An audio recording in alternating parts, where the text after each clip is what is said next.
Now, for tie and dye, we need 100% cotton materials to do it. Now, I want to give us some samples of the clothes. Like these ones, they are used clothes.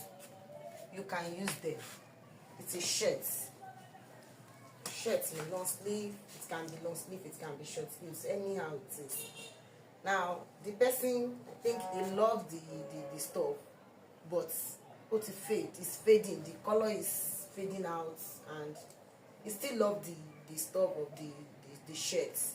And maybe because of the fitness on the person, you may like some clothes that you feel, I don't want to do away with these clothes because I love it, this and this, that and that. So he decided to rebrand it. Let me use that word, rebrand, so that it will look more beautiful again. So like this one now, you just want to make the color to become more deeper. This long sleeve, we just want to make it deeper so that it will be fine again. The color will come out better. This one, want to do it in Kampala. It is shirts. Want to do it with Kampala. So put different color on this one. And this one is a new clothes. In yards. It's 100% cotton material. As you can see, it's not Guinea, right? But mostly we use Guinea.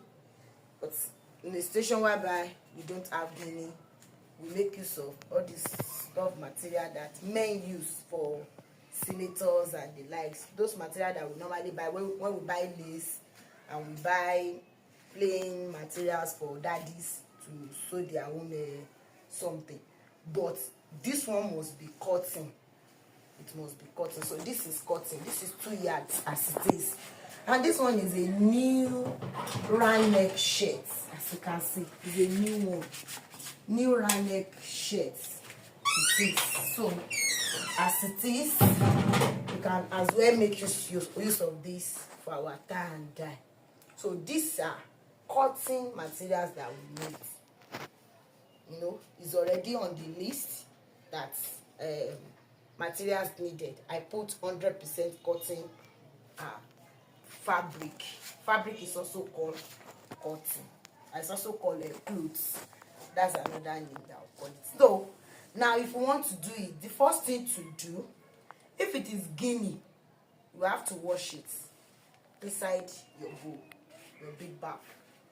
You soak it inside the big bath and you wash it. Now, but this one, you don't need to wash. Just, this is water. Just sprinkle water on it. That is the first thing.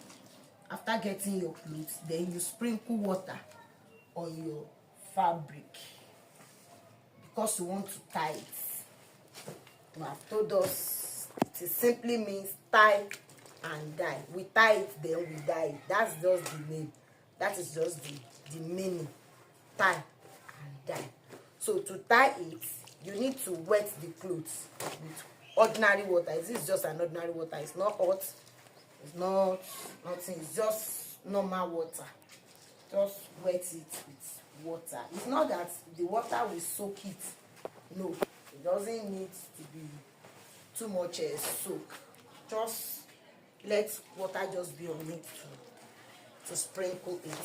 So this is all about this. I've sprinkled this, and this shirt too. I have to sprinkle this one too. Some clothes, when you want to try to wet it with water, it doesn't absorb water easily. So you try as much as possible to be doing it like this, so that water will enter it sharp. Because at times some clothes, when you are trying to wet it, it will be like as if the water is not staying. It will just be staying on it as if it cannot absorb water. But by that time, you can do it this way I'm doing it.